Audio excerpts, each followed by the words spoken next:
there we go. Right, we're live on the podcast. People will join as we come along anyway. So it's like we have a conversation, people join in mid conversation, whatever. But the amazing story that I wanted to say, and obviously I thought it's a really good way to start the podcast, is my phone. So obviously, we didn't start because of my phone. I went to the shop and I didn't think I had my phone with me.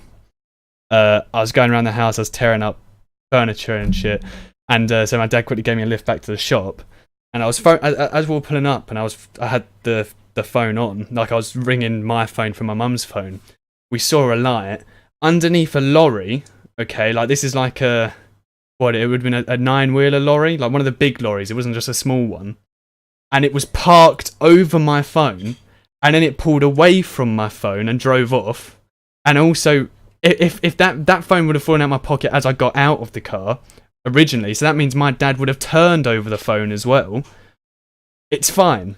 It's completely fine. It was in the middle of the road. It doesn't look like it's been run over. It still works fine. It's freezing cold, but it still works fine. And we were calling it, and somehow no one picked it up either, because it was faced upwards as well. So, and you know, the Razr phone's quite a bright phone, and we were calling it. It was in the middle of the road. I don't know how it didn't get run over. I don't know how I honestly have no clue about what just happened with my phone. My dad just told me to do the lottery. Because I honestly think this is like I don't even know. I was panicking so much because that's £50 a month. That I don't want to spend £50 a month on a phone that I don't actually have. So it's fucking, yeah. Anyway, that's exactly what I told Dad. It is like my bike all over again. Fuck paying. No, first it was £92 a month for something that was stolen. Then it'd be £50 a month for something that was stolen. It's not something that I wanted to do. Well, no, God dropped it. I have an insurance thing on it, so really, if I'd lost it, I think I could have got a whole new Razr phone anyway. Because I pay an extra £7 a month, whatever, just in case things like this happen. And I'm like, I was literally thinking the other day, like, why don't I cancel this? I never drop my phone. I never take my phone. I never go outside. I never do anything. And then obviously this happens. I was like, you know how big the phone is. I never go outside if I'm wearing small pockets. And I have small pockets on these joggers. So I was like, in my head, I was like, yeah, no, I didn't go outside with it. It's like I gave my mum rent money. I put my phone back in my room. Then I went over to the shop. But apparently not. Someone would have had a £600 fucking phone for free if they'd caught up on that. I honestly, especially the area we live in, it's so dodgy, and it's just increasingly getting dodgy. And I was phoning my phone non-stop for about 3 minutes, so the screen was a bright screen. Yeah. It's like anyone who lived near it would have had an earthquake happen, a minor earthquake with the vibration noise of it. Well, yeah, you had the lorry, and then there was like an old geezer that was walking past it. But it's like, it's right next to a corner shop, so it's a popular area, you know. And what's the time now? It's only 8 o'clock, so it's like when we went there was loads of cars going past. So obviously, either my phoning timing was perfect, and it only started to light up when someone had walked past it, or someone had seen it on the ground and they were like probably old or something and didn't pick it up, and they were like, oh, someone will find it, sort of thing. So I was like, I mean, I don't know, that is fucking lucky. I mean, considering we were home for about 10 minutes before I realised I didn't actually have my phone with me. So my phone was a lone wolf for 10 minutes. It was stranded in the middle of a dank road, you know. It is like a love story. I've been reunited. I have literally. I'm thinking though, like the likelihood of my phone not being run over is quite small, or like, because there was like, if my dad drove over it and the lorry, which I think it had 8 wheels, yeah, with the 8-wheeler lorry that also was parked over it, how did none of those wheels run over it? Or did it run over it and the case is actually so well maintained that it took the weight? Which, if it did, it would have been the smart car. I mean, oh, It is. I've just realised that the fucking Jake's just messaged me saying you're speaking to someone else through comms, and I don't have the fucking comms on the right way. Ah! Yes, I am, Jack. I'll sort it out real quick, though. Look, you got. There we Discord go. up. There we go. I just start posting porn memes in the Discord. Yeah, let's not. Let's not do that. Yeah. But Let's do it. There we go. There we go. Say something. Hello. There we go. Now we have it. Okay, so now the podcast will actually be starting then, because I've just been speaking to myself for the past 5 minutes about how I lost my phone going to the corner shop. So it's a fun podcast where you have to guess what the. you have to guess what everyone else is saying. Yeah. But yeah, I suppose trying to kick things off, it's a bit harder trying to kick things off from the get go, isn't it? Yeah, should we start with the Telltale one? Yeah, we'll go with the Telltale. Hit us up. Yeah. Hit us up with what happened, Abel. So, if you don't know about Telltale did have 274 employees, but with no notice to any of the employees, they said, pack up your bags and get out. And they're now at a company, I think there are about 25 employees left. They're still working on a Minecraft Telltale game for like Netflix, but essentially they are just slowly taking down their games and are now pulling games from Steam, including the original Walking Dead. Netflix? What are they doing with Netflix? Yeah, I need to look into it, but apparently they're working on some sort of Netflix game. So like a game literally on Netflix. Oh, what? So do you know like those episodic? Do you know like those books? I think I have one around here somewhere. The books where it's like turn to page so and so if you want to go do this, and turn to page so and so if you want to do that. No, Netflix already has a show like that. I remember it. Like they already have one because they experimented it, but the problem is that they upload every episode, that like every possibility episode that you choose. So even if you fail, obviously you can just go back and watch the other episodes anyway, or just watch them in order to see what would happen. I can't remember the name of the show, but why would they want to do a Minecraft one of that? That seems so. I'm not too sure, but I mean, it makes sense that to make a Netflix interactive game. Yeah, if there's going to be any company that do it, it would be Netflix. Because that's basically what it is, isn't it? That's basically what a Telltale game is. It's a TV show that you watch episode with episode, and all you need to do is have a TV remote or something like that chooses the options or whatever. So the final mouse click. So the final 25 people that are left in The Walking Dead are going to be basically making games for Netflix. Are going to be making a shitty Minecraft Netflix game. Yeah, that is just going to be stupid. Telltale went from making one of the best legendary games of all times to becoming a Netflix Minecraft game company. I mean, at least there's something, I suppose. At least there's something. And no, Jack, the final season of The Walking Dead, I believe, is still coming out. They're still releasing episodes for it. It's been delayed though. The third episode was meant to come out on the 12th, and like because I was streaming at the time. Yeah, but because Skybound Interactive, is it? They've taken over finishing off The Walking Dead, and Skybound helped with the first season of The Walking Dead. I don't know what else they've done. The comics. They're the people who made the comics. Oh yeah, of course they've done the comics as well. So they're gonna have a good understanding. And if anything, they're gonna probably even do a better job, maybe like story wise. I wouldn't be surprised. It'd probably be quite good. But I mean, like, have any of you actually played the final season of The Walking Dead yet, or has there only been? No, I just watched you play it. yeah. So the new season is actually fantastic. I haven't actually felt this good about a Walking Dead game since season 1. Because season 2 is a bit lackluster for me. I think. I don't know. It was quite. It was a bit slow. It was. But it's literally like the actual TV series. The first season was fantastic, and then the second season was just like meh.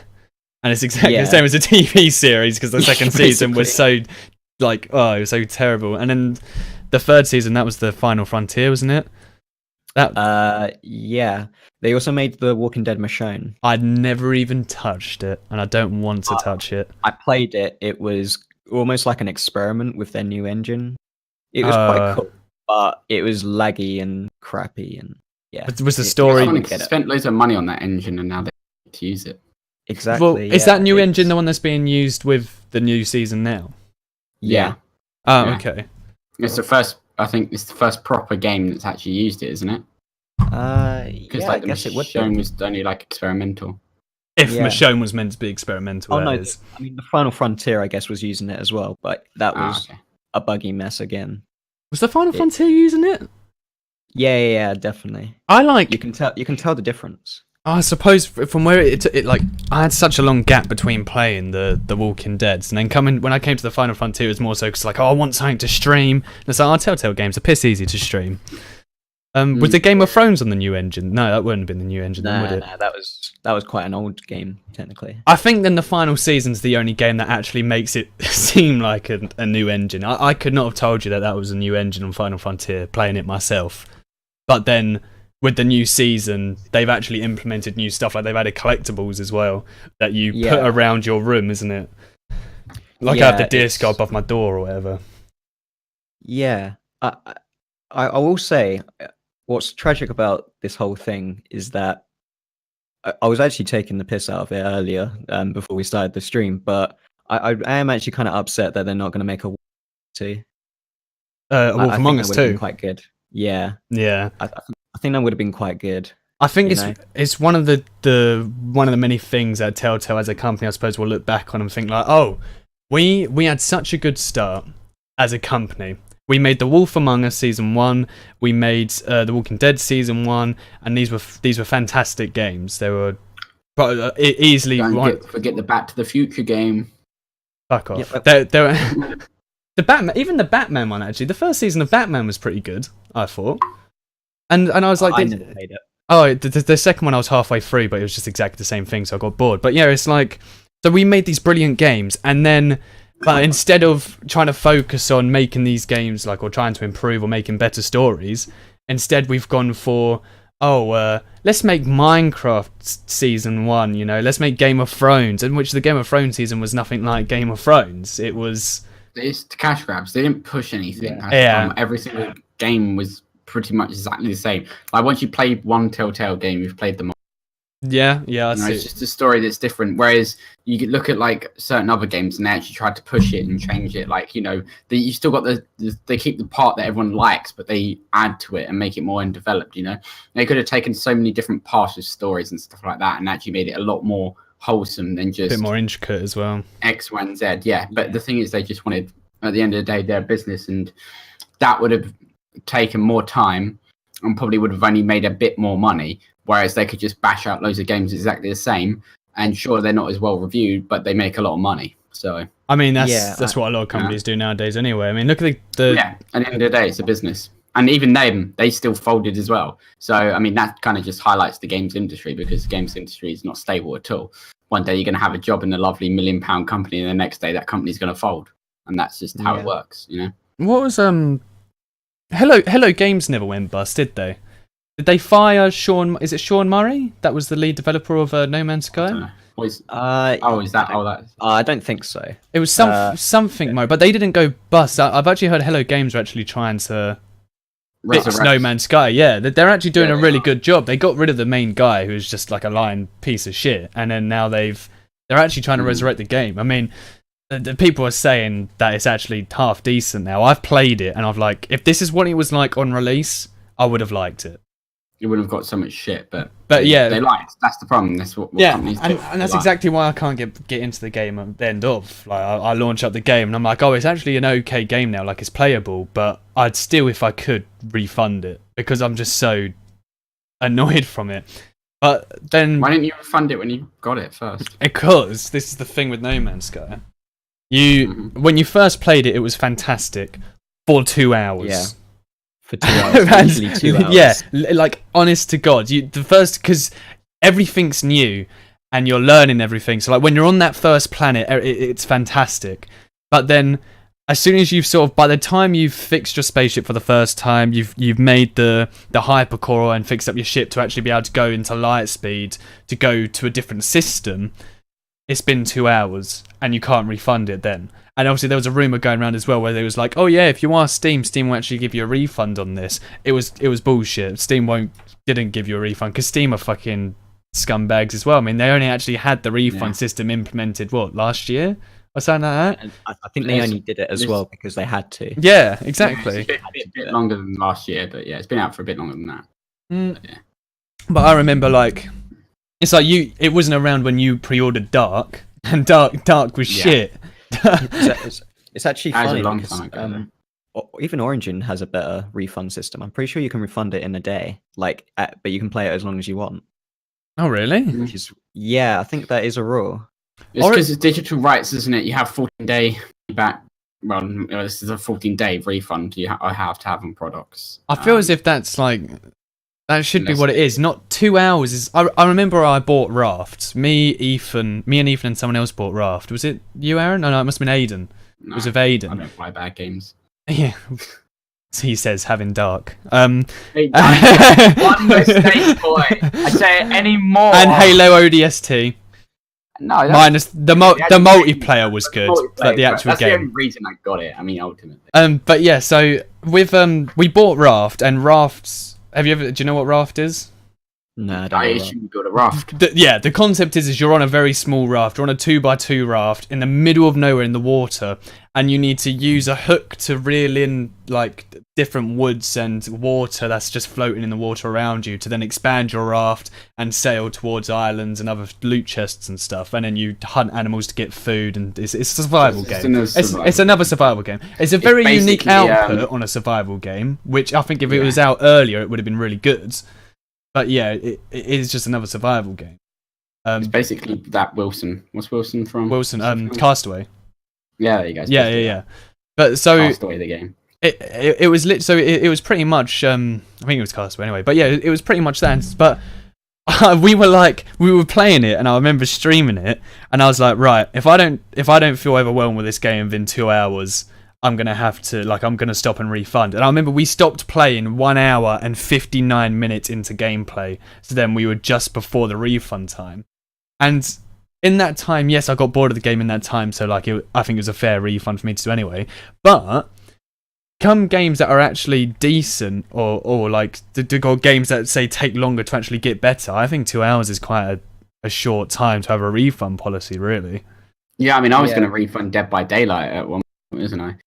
Was then I was like, well, yeah, because I said, I'll buy Dead by Daylight, and then refund it, yeah. And then it came on freaking sale, so I should have refunded it, but I won't pay full price for that. But it's a good game, so yeah. Yeah, But I was still on the fence. I was like, I'm enjoying myself, but I'm like, how much longer am I going to be enjoying myself in this game for, or not? It's kind of hard. 2 hours is quite hard to judge it by. It is an extremely short amount of time to judge it by. Like it's. I mean, if you go back to the Telltale subject, like when you play through, I guess those games weren't any longer than 2 hours, but 2 hours through like a Telltale game. No, is that a lot of time to judge it? Or? No, that's not a lot. I mean, one episode I'd say is about 2 hours, depending on how you play it. Because each time I stream the newer season, it's about an hour and a half, an hour and 40 minutes per episode so far. What I've had. So I guess you could refund. So I just miss demos. I miss demos, but I mean, I think I only ever downloaded.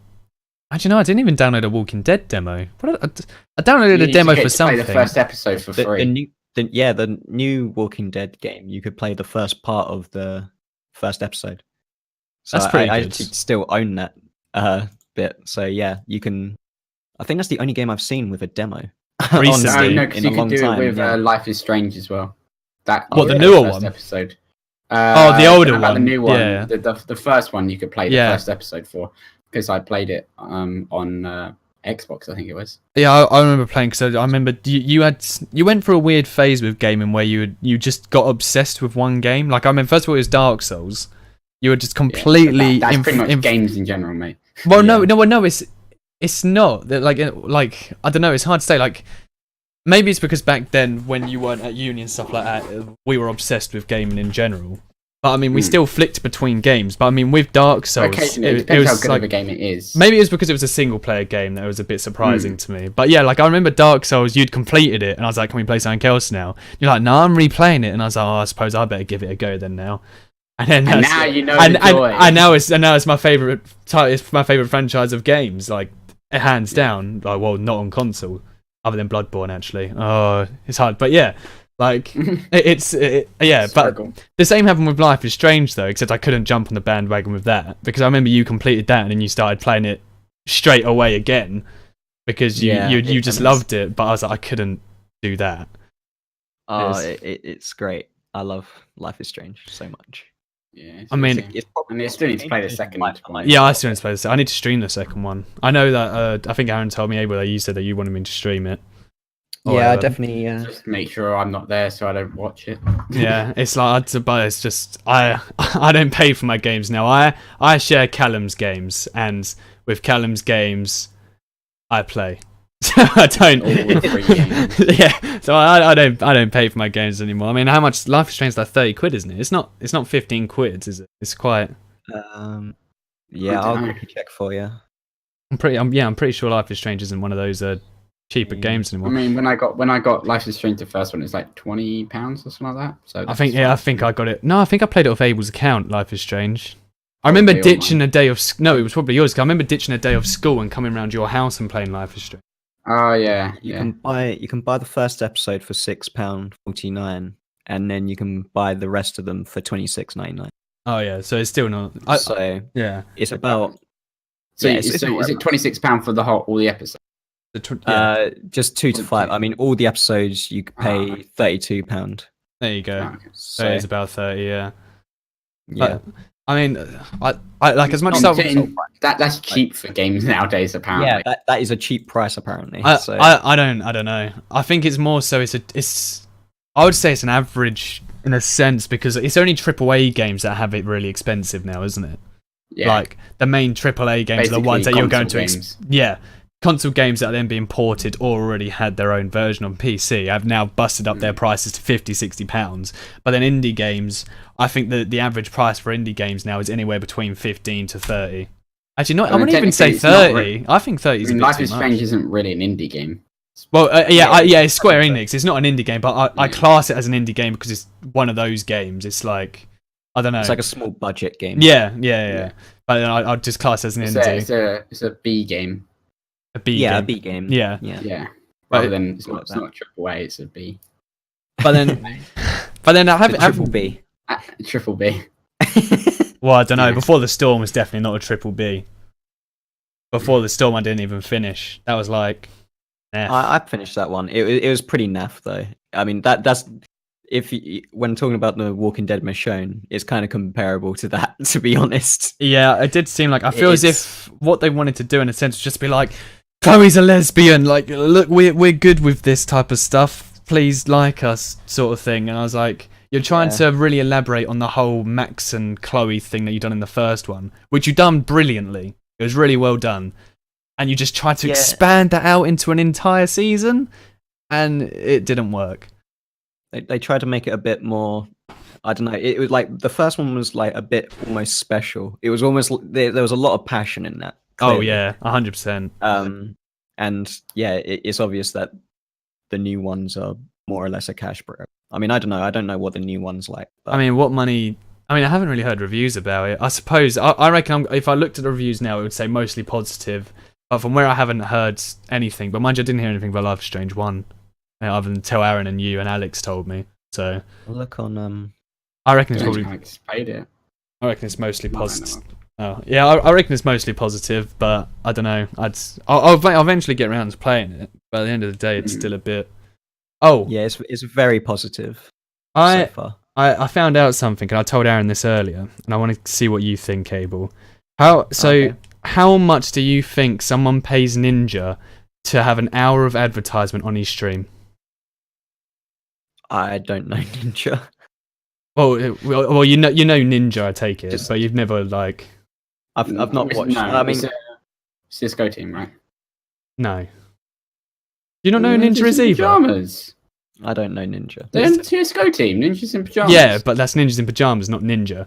So Ninja. It's the same thing. Ninja is like the fucking every kid watches him. Like I think he has the highest sub count at the moment on Twitch. Because I don't. Oh, he's literally live right now. Yeah. If you look at him, you'll see that's Ninja. He's got 46,000 people watching. There you go. Okay. All right. So he I How assume much does he charge for ads? Well, hold on. All right. Ninja got big from being a Halo. He was good at Halo. I don't think he was good at Halo, but he was in a team. Okay, and that's how he got big. Was it Ninjas in Pajamas? No, and he was talking about ninjas in pajamas. It's the only ninjas I know. he was in a Halo team, and he and then eventually, and he done streaming, and then Fortnite came out, and he like the guy's good at Fortnite, and obviously from where Fortnite's so big for kids, it's fucking massive for kids. Yeah. It's actually insane. I mean, the amount of times I've had someone trying to hack into my Fortnite account. I've actually had someone hack into my Fortnite account, and I'm pretty sure it's just because they're trying to sell it to a kid just to say that they have 10 wins on a fucking game or whatever. But yeah, anyway, it's so many people watch him, and he fucking blew up out of proportion and got so many subscribers, and he gets so much money because all he does is play Fortnite, and then you have like 6-year-olds that are watching him asking for their mum's credit card detail to fucking subscribe to him or donate to him. Yeah. He charges people to advertise on his stream. Are you going to try and guess first? I'll guess. All right. So with For an hour of 41,000 advertisement. for an hour. For an hour, and you can see on his stream now that it's only that their name pops up under his webcam, whatever. It will say like like a G banner. Fuel or Red Bull, like it says it like that. Yeah. Oh, okay. Oh yeah, I see. He's doing controllers, right? And it's Yeah. like tiny. Yeah. For something that size, like he doesn't even mention it. Nope. I guess maybe $1,000. Aaron guessed $6,000, and I'll tell you, Aaron wasn't even nowhere near. 50 grand. 50 grand. 50 grand he charges per hour to have his advertisements on. Jesus Christ. Yeah, that is like, like Aaron said, like, oh, he understands it. He said, and I was like, I can see it, but then at the same time, yes, I was very much like you, like 50 grand's an excessive amount of money. But then Aaron brought up the point about how much money GTA spent on their advertising.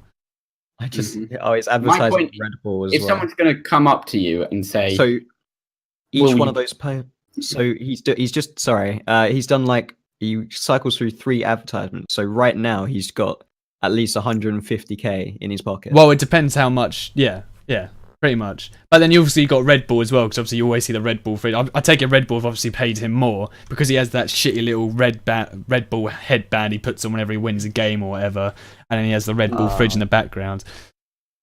I see that. Yeah. I don't know if I Fucking hell. despise him because I actually hate him as a person, or I despise him because he makes so much money so easily.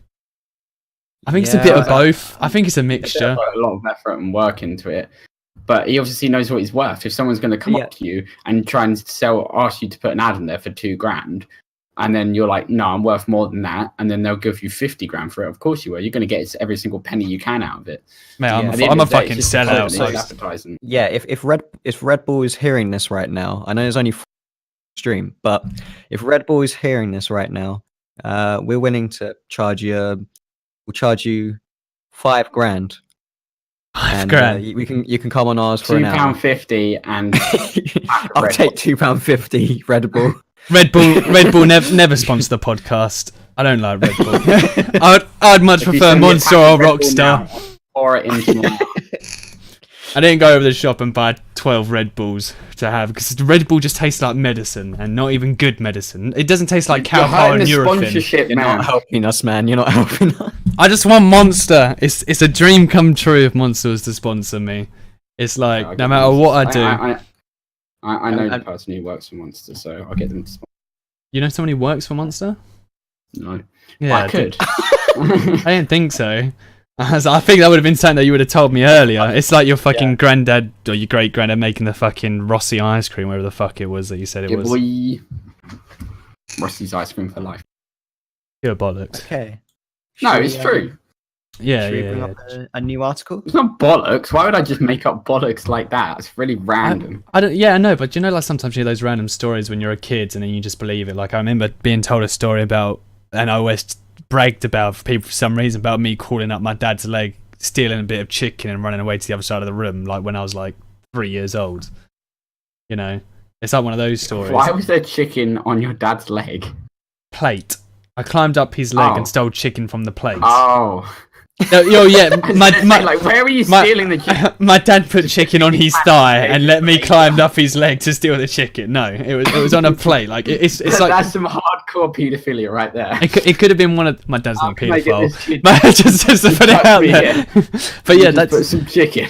it's like one of those stories. Are you sure it's just one of those things where Paul was like, oh yeah, your granddad was a great granddad. Well, it's my mum's side, but Well, no, that explains he everything. showed me the paperwork and everything for it. So Okay, all right. I'm gonna give you some paperwork. I co-founded Monster. I'll show you the paperwork for it as well. That's why I buy so many. I get them for free. But yeah, what do you want to change it to, Abel? Yeah. So if you are you allowed to put up YouTube videos? Is that okay? Yeah, I could do a YouTube video. Yeah. So I mean, it's already on there, but I can just I'll give it to you again on Discord, just so you can upload it. It's basically Diablo, and it's the Q&A. I'm sure a lot of people already know about it, but you might as well put it on there just in case. Sure, what should get it all up at the same time and watch it? Yeah. Yeah. just put it on the stream and I'll watch it on the stream. No, because then it'll watch be it on the delayed. stream. Yeah, it'll be funny. Okay. I'll laugh at different Oh, times. yeah, sure. No, okay, fine. I'll get it up at the same. Yeah. Just So, jumps- yeah, is everyone at 0? Yeah. All right, 3, 2, 1. 2, 1. Alright. Lord Fluffy, face of Diablo. Curious. Curious. I see a lot of mechanics. Just that do kind the of first been question. begging for in Diablo 3 in this. Is there any plans to make this playable on PC, or is this strictly mobile forever? Are there any? The current plan is to be on mobile, both Android and iOS. We don't have any plans at the moment to do PC. Listen to that reaction. Listen to. Oh No, my it's- god. It's brutal. Do you guys not That's- have phones And that you it's what they guys say have? afterwards as well. Do you about guys not have phones? You guys not have phones, and Yes? yeah, Have to it's wait and see. so yeah. What do you think of that overall? The mobile market's gone, man. Like, No, the mobile market's massive. There's not. I don't know. They know where the money's at, and it's mobile. It's just this goes back to the thing of saying that you can either make money or you can make good games. Which one do you want to make? Because you can't make both. well, I mean, you can make both, but No, not really. well, yeah, GTA 5. I don't know. Yeah. Well, I G- mean, G- But then GTA that guy 5 had a lot of hits Unless you're because Rockstar. of it to make more money. No, but GTA 5 invested money into it, and the outcome came a good. Red Dead Redemption 2. That's a fantastic game, and they invested into it. It wasn't But so there'll much a always money be grab. a money grab out there that's going to make more money than you will. But i.e. But your point was you can't make a good game and a you can either make a good game or a money grab game. You can either make a good Rockstar game, essentially or you done can make both. Well, not entirely, because there's The still shark loads of cards things are in pretty money grab. Yeah, the shark cards, the amount of grinding you have to do online to actually that is get true. things, Online is that pretty kind of stuff. You know, But as a I'm base not saying game. it's not a good game, but it's kind of it's the balance, because you're going to have to harm gameplay to make lots of money, and that's just how it works. So it's like, how much do you harm the gameplay to make money versus how much do you make people actually get the game that they want? I don't agree with that. and I don't agree with that at all. in the mobile games case, you know, it's Oh, severely harm the game. yeah, no. In mobile, I'll understand it a bit more. But I mean, I can see the point you're making. Like, you have games like FIFA where it's churned out every year and it's literally the same shit, and that is a money grab. They're putting little money into actually improving the game and different features, because they know that people are gonna buy the game anyway. I mean, I think Jack bought FIFA 19, and he refunded it like a day or two later because he was like, this is crap. It's basically The thing FIFA is, 18. once Yeah, once you got one of those, you've got them all. yeah, And literally. in a way, that's actually a reflection of mobile games. Well- Once you get like one of them. Well, you disagree? No. FIFA Yeah. 2006 will always have a special place in my heart, because that's the game that made Aaron fall off my bunk bed and crack his head open on my PlayStation 2. So, I heard about that. Yeah. so if you have 2006 FIFA, then you're good, mate. Yeah, that's a one of a kind. But yeah, the rest of them, yeah, I completely agree. They're all the same. It's yeah. So it kind of comes down to the fact of So this Diablo game, it's actually not being made by the original developers. It's being made by a mobile developer. I forgot what game that they made before, but it's essentially Diablo for mobile. So people are thinking it's just going to be a reskin. Who made Diablo then? I take it. Did Blizzard make it, or did they just publish it? I think they made it as well. Developer, yeah, Blizzard Entertainment. Yeah. And they have design. Yeah. Oh mate, you can't have someone else. So not only are they having someone else take over their franchise, and they're also just having it on the mobile. Oh, I see why Blizzard fanboys are so fucking hurt by this. Exactly. Like, this is a game. It hasn't come out in years, and the game itself is a grindy game. Yeah. So it's so easy to exploit these put microtransactions in. It's just so simple. Is it gonna be like a lot of the other games? Like, I know I was showing Aaron when he came around the other day. Like, I downloaded the Who Wants to Be a Millionaire on my phone, and so you have loot boxes in it, and you open up a loot box, and obviously you have that typical thing where you can rush your loot box for 12 diamonds or whatever. And like, diamonds is obviously the in-game like microtransaction currency, which you earn very little of playing the game, but you can buy it in bulk with microtransaction. And I tried to there's 5 in a row, and I tried to open up a second one alongside, and it's like you already have a loot box that's being opened, and the loot box takes 12 hours to open. Yeah. So is it going to be another thing like that? Game. Yeah, every mobile game's like that. It really, if you want, like, I wouldn't be surprised. Like, I remember playing a game called, I think it was Real Racing, and it was a racing game. And every time you like scratch your car or bump it up, they say you need to fix it. You can't go in a race unless you fix it. And if you wanted to fix a wheel, it would take 4 hours, or if you fix a spoiler, it would take 12 hours. It was ridiculous. I would literally be going like 5 miles per hour across that track. It would be like playing that TTR of man. Trying to just go 5 hours to finish it. That's the other thing. I think it was Angry Birds Go, which is like a kart racing game. And every time that you drove, you'd lose like a fuel point or something like that. And after you lose all your fuel points, you have to wait for it to recover. That's like always... a lot of games do that, isn't it? Though, like you can only do. I'm pretty sure one of the earlier Angry Birds done that, where you could only play a certain amount of missions and tell it. Yeah. I mean, even apps like Tinder do that now. It's all about making you wait before you can play the game. Yeah, and that's mate. They're gonna get so much flack when is Immortals meant to be coming out? When is that? It's probably gonna be. I'll have to check. It's got to be around Christmas or late November. Making cash in. And there's nothing they can change now either. They've announced it, and you can't exactly make a massive change on a mobile game coming so close to release. So I reckon there's going to be some microtransactions in there that's going to make it pay to win with armor, because obviously Diablo's quite a... I love Diablo 3. I had a lot of fun playing it. But I can definitely see how they can make it a cash grab game by doing it like that. It's honestly disgraceful.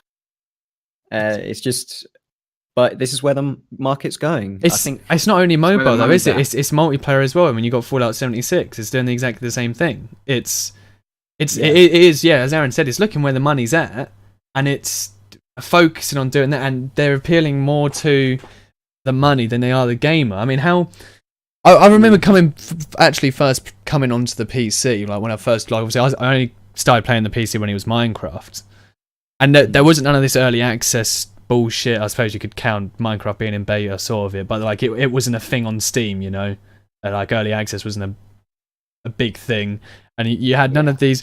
When I was pre-ordering a game, I never felt like I was going to feel cheated on. I always felt like if I liked the look of the game and what they showed off, I was going to get that game. I was going to get that game. The full experience. And then any DLC that come out is an expansion of that game. Yeah. A key example of how, like, I think one of the last remaining games that were like that is Witcher 3. Witcher 3 was a fantastic game, like a Wild Hunt. And the DLC was like buying a whole new game.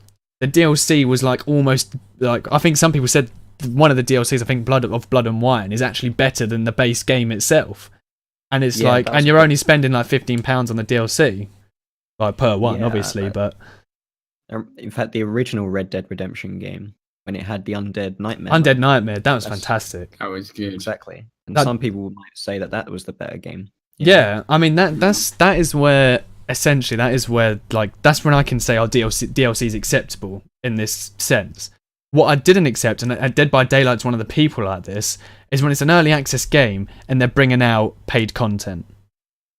Yeah, or then also hooking up to also like being mobile games and having these microtransactions. It's not that's being a cash grab.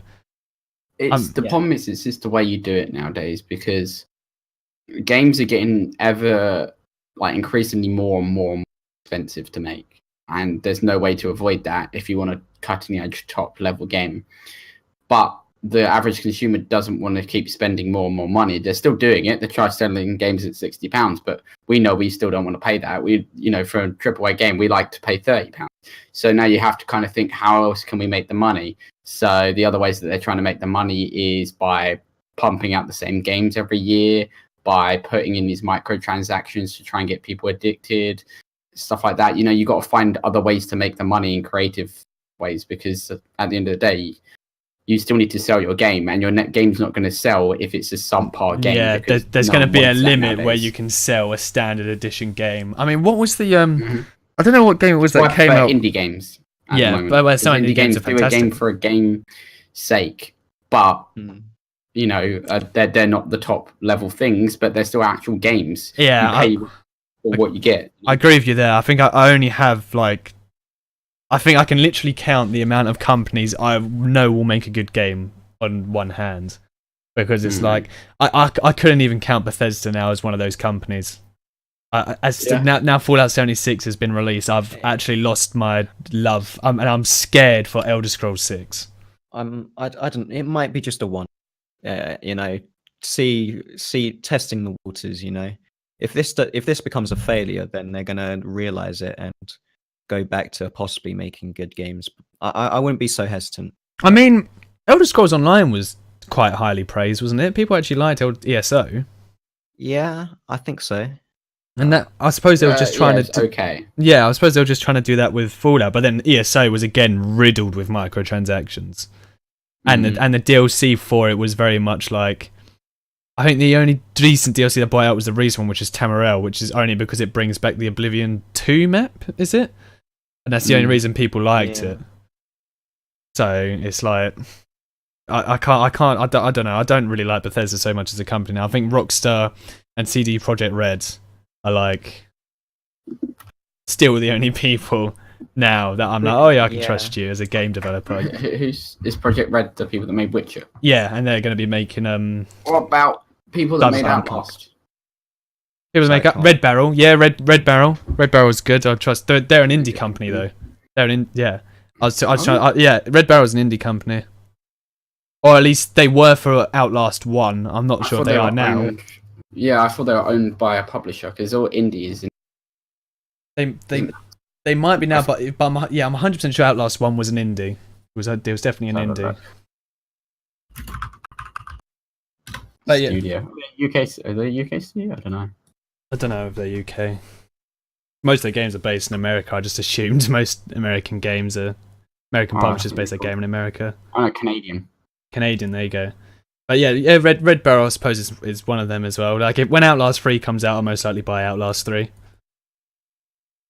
But then I don't know. It's but going back to just how microtransactions, like you was talking about, like how games are getting expensive beforehand, and although you are right, that's why people are going back to mobile, because mobile you can make a game for like 50k and it can sell massively. You just make a Candy Crush clone, and then you've got about 1 million a month or something for your game. Yeah, maybe I'm just so like I don't realize how big the mobile market actually is, because I don't personally, I just don't dabble in mobile games at all. Like I played PUBG on the mobile, and I realized how overpowered it was just to drive a car and run people over. Like, and that's as much as I spent in mobile games. Think about all the advertisements that are on Facebook about mobile games that you can play, and then think about how many people have phones. That is true. And you know, they're all It's free, such a big market now. so you can just get it. I think we had the presentation, didn't we? Yeah, and it was 40. I think it was 49 or 45% of the games that come out are from, or the revenue. From what? Sorry. Yeah, I think it was a little bit less than that. I think at the moment it's like 8%, but it's in the coming years it's meant to go up to about 45% or something like that. But yeah, so the amount of revenue, over a third of game. revenue is made on mobile games. Fucking hell! Jesus Christ! And that's more than console and PC on its own. You know, of course, combined, I think they still make more money. Mm. But yeah, it's insane. It's a huge industry. Jack's saying that mobile is a massive market, especially in Asia. Which streamers usually earn most advertisement from mobile games as well. Yeah. Most people in Asia don't even get a games console. They just stick on their phones.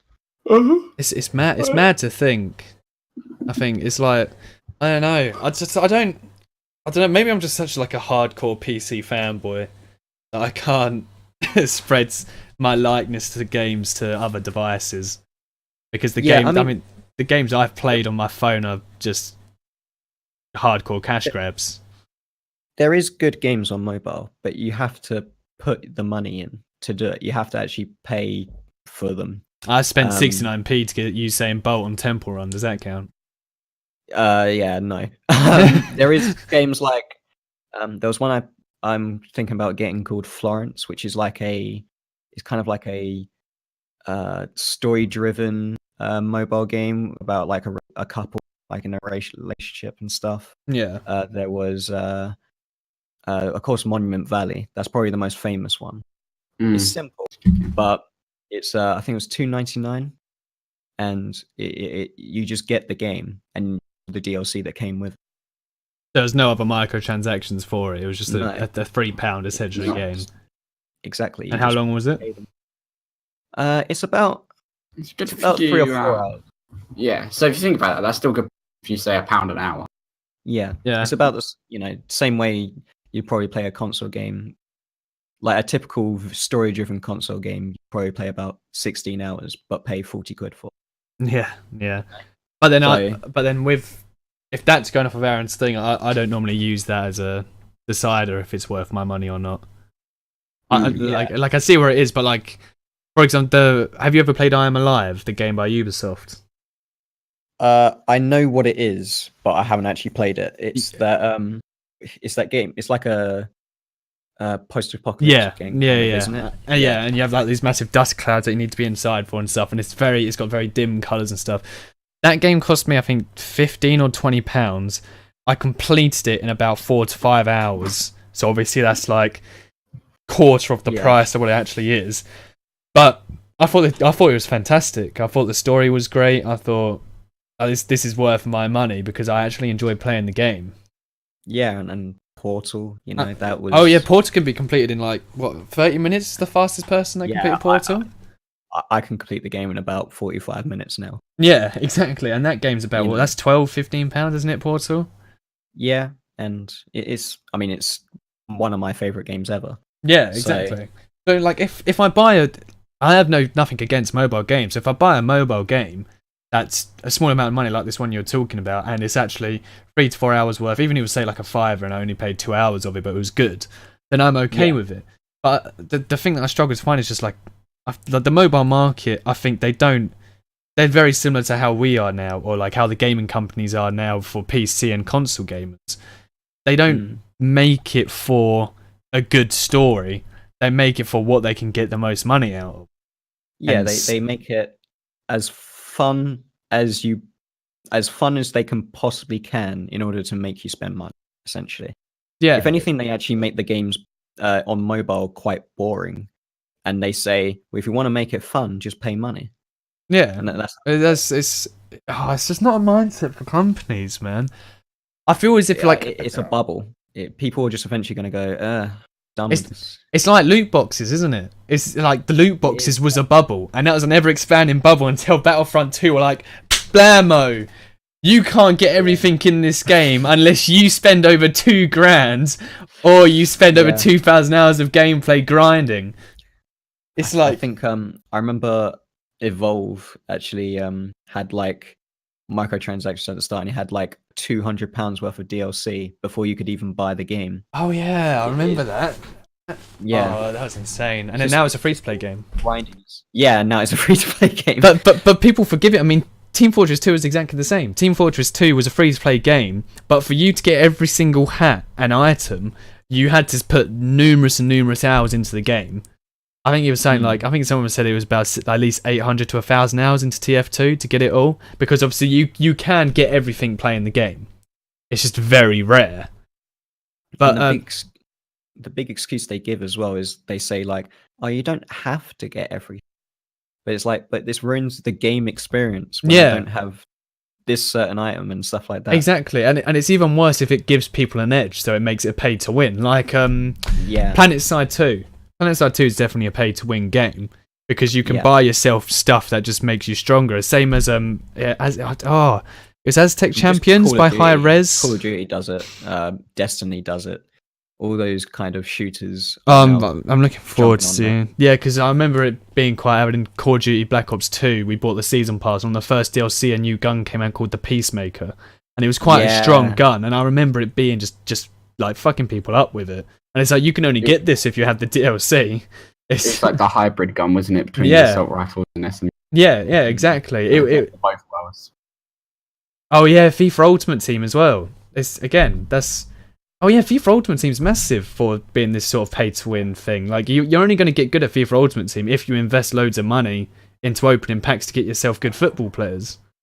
Other than that, you're just going to have to sit there and grind game after game after game. And I think it costs like 15k to actually open a platinum pack, which then you're not even guaranteed a good player or like an ultra rare gold, or whatever it is. Yeah, you're nowhere near guaranteed a good player. You're not going to get Ronaldo and Messi, like the big names, on your first pack. Yeah, I think I remember. I mean, the big one I remember and upset me the most was Star Wars Battlefront 2, where it took 40 hours if you wanted to unlock Darth Vader. That is insane. Like a tenner or something. Yeah. Darth Vader. So the most iconic character in the whole entire universe of that game, of that thing, and you're gonna make me grind for it. Yeah, I think that is exactly like before you went, Aaron, or just after you went, there was like we were speaking about how the company sort of, it was a bubble, everything was a bubble, and we were speaking about loot boxes, how this bubble just eventually popped when Battlefront 2 just came along and just blew it out of proportion into the water. I mean, it's typical EA style. It is typical EA style, really. And I mean, they've only just jumped back onto it. I mean, they were like, oh, we realised that we've done a bad thing, so now we're going to, what do they do? Make all the DLC free for Battlefront 2, was it? Is that what they've done to make Forgive? Yeah. And they got rid of the loot boxes and everything like that as well. The thing is, I like loot boxes. I'm just, not if it's paid to win. It depends how they do them. Yeah, like, so Hearthstone for me. I love Hearthstone. And I loved opening packs on Hearthstone. I'm a bit bored of it now because the past 3 expansions have literally been identical and it hasn't changed the meta at all. But, like, I think the way how Hearthstone does it is good. But then Hearthstone, again, I suppose, I think Hearthstone's the only pay-to-win game that I actually like the loot boxes on. Yeah, but, it's good, but it's part of that same group. I think it's just as bad as the rest. But, it is but when you do loot boxes that are purely cosmetics, now I hate CS:GO's money for loot boxes and like how you want a knife and stuff like that and money and stuff. But at the same time, I'm like, if I was to get loot boxes, this is how I want it done. I play this game. I think I streamed it the other day with Paul and Ethan, called Providence Poker, where you get loot boxes when you win a certain amount of hands in poker, and it doesn't cost you anything to open. You just open and you get something random. I like those type of loot boxes where you don't need to actually spend money to open them, but you get something random out of it. I mean, that's what Battlefront 2 done. You did earn loot boxes. Yeah, League of Legends do it as well. I like that type, just not microtransactions. I used to be quite against loot boxes, but I've kind of softened up on it now. I think if the loot boxes are free and they're just there as a game element, then sure. But it's also the fact of pay to win stuff. You know, if you that's randomly unfair. get the best gun in the game, then That was Black you Ops know, 2. That was yeah, exactly. It's you And- can't have that. yeah. It Gone. screams FIFA as well. I mean, yeah, like Jack just said, he's probably spent over £4,000 for our FIFA 14 and 17 on FIFA points, and he's never paid Ronaldo or Messi. And when you had, Jesus and freaking Christ. I know you guys have Way too never, much, but- yeah, but I mean, think how much. I mean, I've probably spent, I think, over £200 on CS:GO, and Ethan But spent a hell of a lot again, more. it was just skins. It wasn't anything gameplay. Yeah, no, it Which wasn't I paid feel to like win, is the but better I way to mean, do it. yeah, definitely. But I mean, this is just stressing the point that it's like people get hooked that they think that they need to spend money to get a good player, especially people that are like, obviously, I'm not really a massive fan of football, and I know Jack really like, or he was really into football back in the day. So it's like, oh yeah, I would love to get Ronaldo and stuff, but it also made such a dramatic difference. So what? I know none of you have ever really played FIFA and don't know much about football. So to put it down into, I played best man in football. FIFA. I played FIFA 12 because I got it for. oh, I know okay. FIFA 13. I got it for free on my Xbox One. Well, I try and make it like sort of simpler in a way. Obviously, I suppose you both know who Ronaldo is, obviously, yeah. Yeah, he's a footballer. So what FIFA do now is they have it so you can have players on loan when you first. So like when you first get it, when you've earned a certain amount of points, you can have a really big player on loan, and Ronaldo's one of them. So you have a full What, on like on you own loan it for any little time. You own him for 8 games, I think, is how much it is. All right. So it's sort of like, oh yeah, look, you can have him if you spend loads of money on FIFA points like to a get it on power-up. Kates. Yeah, literally, it is like a power up. And honestly, you would have a full team of bronzes against a full team of bronzes. If you pass it to Ronaldo, it is just a win. It's an easy win. If you know how to play FIFA, and even if you don't know how to play FIFA, you pass it to that guy, and that's it. Just go around everyone else. Yeah, literally, it's just a pay to win. It's like even if you had Manuel Neuer, who's like, I think he used to be one of the. I think he's De Gea now is one of the best, but he's a German goalkeeper. Yeah, he is fantastic, and I reckon even if you had him in FIFA, you could probably beat a whole team of even Silvers just by passing it to the goalkeeper and running to the other end of the pitch. So it's just rubbish. it is a rubbish system, and that's the type of loot boxes that they shouldn't do. It's like as Jack said, Fortnite does it really well with their microtransactions. Although it's not loot boxes, it's purely cosmetics. Those are type where I'm like, yes, I can have that, I can agree with that. But when it comes to things like FIFA. What about how Dead by Daylight does it? No, I don't agree with Dead by Daylight. I mean, I mentioned this earlier. Because Dead by Daylight released DLC content when it was still early access, and I don't agree with that. That I can kind of find a bit annoying, but like obviously staying at the stage of the game that is now that I have it.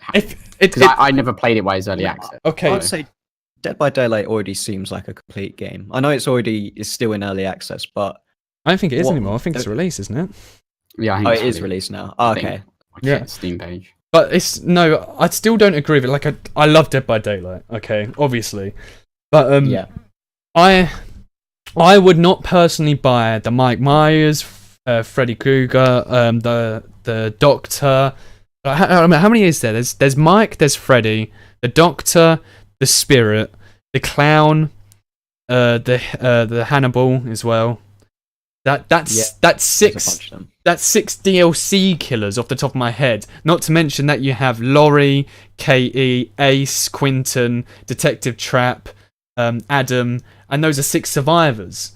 All of these they can give you pay to win stuff. I mean, Laurie, as a perk, gives you decisive strike that allows you to escape being wiggled. Like you can wiggle out if you get a skill check only one time, but you can only do that if you pay for the DLC, and that's quite a strong perk. It is, but my part of thinking of it is it's not early access anymore. By the way, the best characters by far, because they're always the ones that you see played, are the ones that are still the ones that you get at the beginning of the game. And I say if they started to split up the community based on maps or certain characters being more powerful than others, then yes, it would have a problem. But because they did watch a talk by the developers, and they were basically saying like the big thing that they don't want to do is they wanted to have DLC because they wanted to keep the game cheap, because £15 for the game is still pretty cheap, even though that's full price. I should have got it on discount, but it's full price and it's still not too bad for that kind of game. Yeah, and it's so like the a console DLC quality game. Yeah, yeah, and I mean, I've got how many hours have I got in it? I've got 21 hours in it already, and I haven't had it that long. So I think it's worth the price. And having those DLC means that they can have a bit more money, but I haven't once felt like I needed to buy any of the DLC at all in that game. Well, you don't. Like, I would never have bought the DLC for Dead by Daylight End of. Well, I might have bought the Michael one just because the whole Halloween hype and everything like that. I wanted Michael, and playing him is fun. But it is still it very much depends how you are about it. I think from a new player's perspective, when I first started playing Dead by Daylight, I would see these DLC killers and I'm like, they're really strong and they're overpowered because I don't know. Not.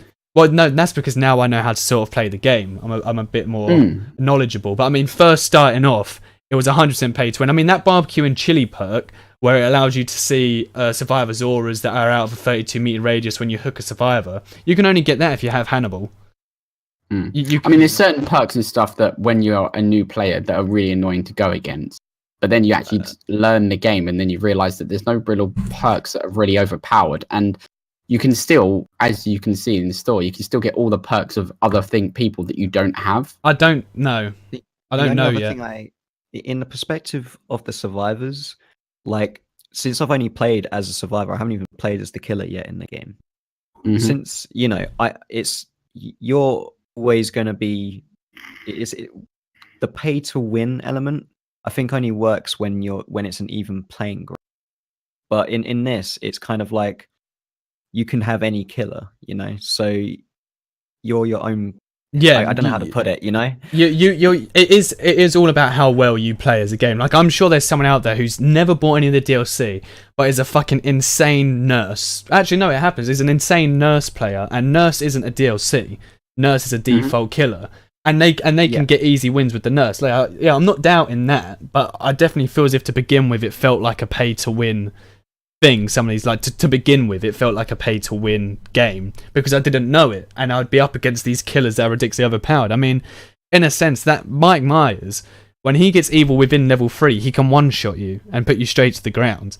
And like you have killers like that, like not Hannibal, the hillbilly, who's not a DLC character, but he doesn't have maneuverability. He can't walk around corners and one hit you. He has to go in a straight line to one shot you. Yeah. It's just a different way of doing it. It's like an easier way of doing it. I feel like did you feel like when you first started playing the game that you needed to buy different people in order to be a better player? When I first bought the game, I remember sitting there playing with Ethan and I was like, oh, you pay to win, cunt.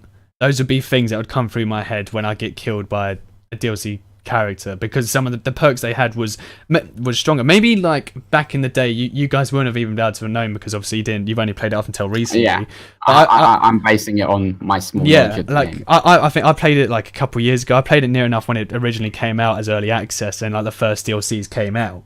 That's when I'm basing my knowledge off of, like, obviously now I'd say no, it's definitely not pay to win, but then that's when I'm like 90 hours deep into the game, and I would say that. Yeah, but I have a base knowledge on it. 20. Yeah, and Abel's even less. Yeah. I mean, do you feel like it's a pay to win game, Abel?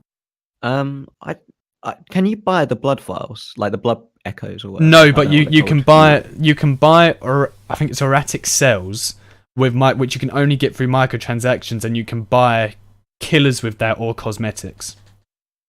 Yeah, okay, then I don't think it's a pay to win, because you can't level up without playing the game. Mm-hmm. And the killers, like, it's not like when you're the killer, it's not like there's other killers and who are gonna objectively do better than you. You're against survivors who you don't even buy survivors. It's skill dependent. There is survivors you can buy. Yeah. There are survivors part of There is survivors you can buy, but this is like Laurie, the one I was talking about with Decisive Strike. Yeah, all of them are way worse than the standard people. Well, not really. No, there's a few more. Yeah, but I hardly ever see anyone play any of the actual DLC characters. There's quite a lot of people that play Adam Francis. You see quite a lot, and Nia Fang as well. She also is. That's the esports girl. Yeah. I've only seen her play once, and that was the game that we played. I've seen her being quite a few times. She has quite a strong perk. I mean, I'm not saying now that it's a sort of pay to win game, because obviously, as I say now, I love the game and it is completely skill dependent. But back in the day, Dead by Daylight definitely fell in that category. It can certainly come across as one when you first play it, and you kind of think, oh, okay, well, if you buy killers, then point, but the game's technically imbalanced to begin with. It's, You're technically in the disadvantage to begin with.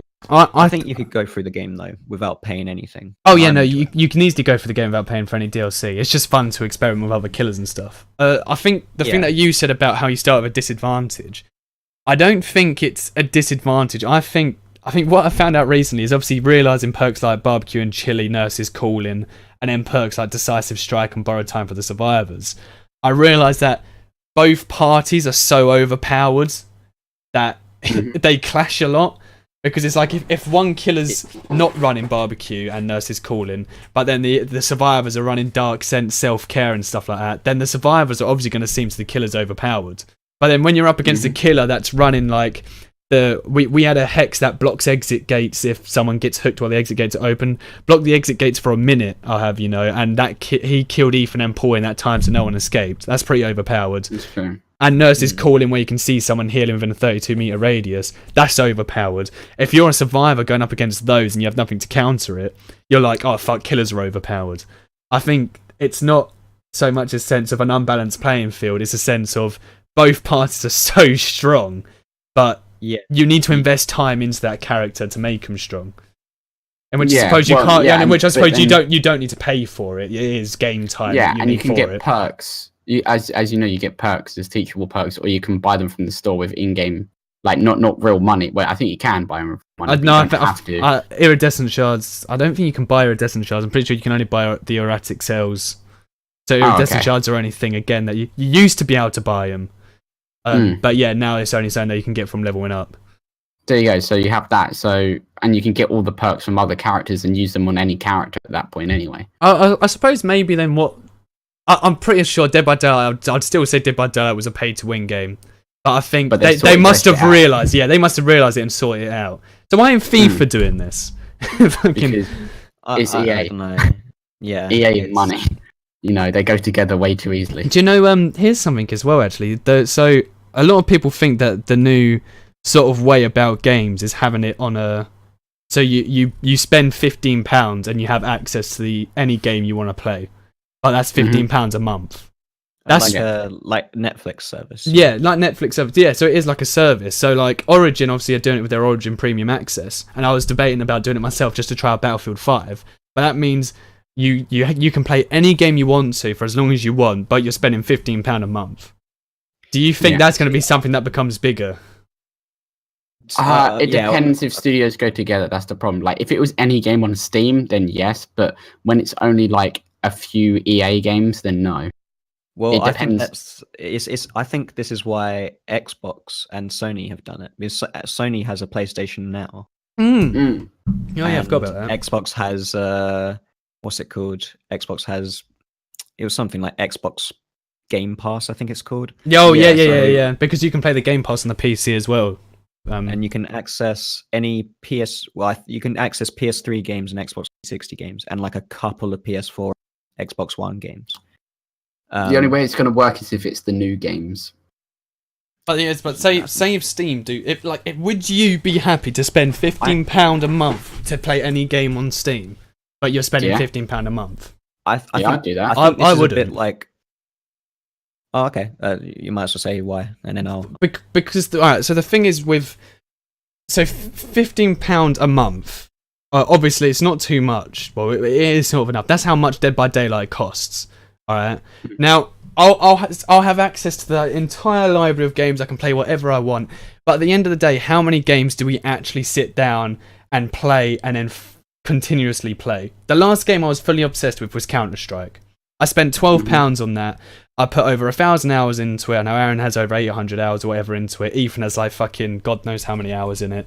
I think I have 400 hours in it. Yeah, so. Well, there you go. And that's spending £12. If I had to spend £15 a month to play Counter-Strike for as long as I did, which was easily over a year, do 15 times 12. That's how much I would have had to pay, and I was only playing one game.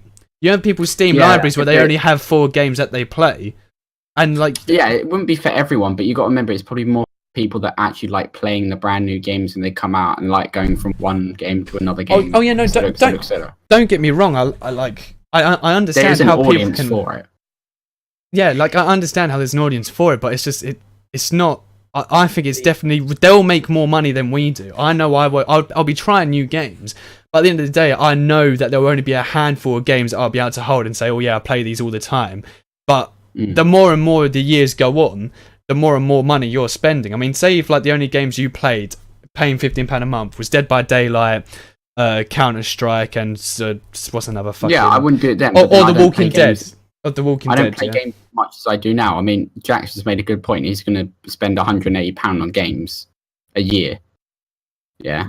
Yeah. So, Or if you spend like that amount of money on it, yeah, like if you could buy that pass and it works out less, then of course you would do that. Why not? But the thing is, as long as the games are there, it's different in a sense. I mean, like obviously being in the service with Jack, I suppose the £180 on games a year is going to be a lot towards service games, and if he was able to access them on a streaming service, it's easier. The new AAA titles, that's not that unreasonable. Okay, so think of like how much was Red Dead Redemption? I didn't pay for it, but I think well, it's there you go. I mean, £50. £50. So that's £50. So what's that? That's already 3 months there just in one game, you know. So if you buy like a few of those titles, I mean, how much would it be a year? It's like 180, right? A year. 15 times 12. Sony service is £12 a month, so it's £12 a month. Yeah, I think it's about £12 a month. So okay. I mean, well, I need calculators. I just feel as if I want to give my side on it because £144 let's say you're someone who plays a bunch of sports games. Yeah. You play FIFA, you play NBA, Madden, NFL. Madden. Yeah. You could either buy those games every year, £50 each, about that. Yeah. or you can just pay the yearly service. Mm-hmm. So if it's £12, yeah, go on. If it's £12 a month, the yearly cost would be £144. So that means you can only get 3 AAA games a year. Okay. If you're someone who wants to get more than 3 AAA games a year, then you would want a yearly service straight away. But this again, the point you guys are making here is solely AAA games. I personally would not be happy spending £15 a month on a Steam service when the only games I play is Dead by Daylight. But you're not someone who's getting AAA games. That's the point. Like I said, I agreed with you saying that people that buy AAA games, like obviously everyone on console is basically they only ever can play AAA games. I understand that. I understand paying £15 on that for AAA games. But if that comes over to things like Steam. Steam don't release a lot of AAA games now. It's more just it would have to be encompassing of a lot of games. That's the point. If Steam done it, I'm just hoping that it wouldn't be a service that you have to do. Like, I feel as if like they they wouldn't do it that way. It'd be you can either buy the game or you can go for a subscription thing.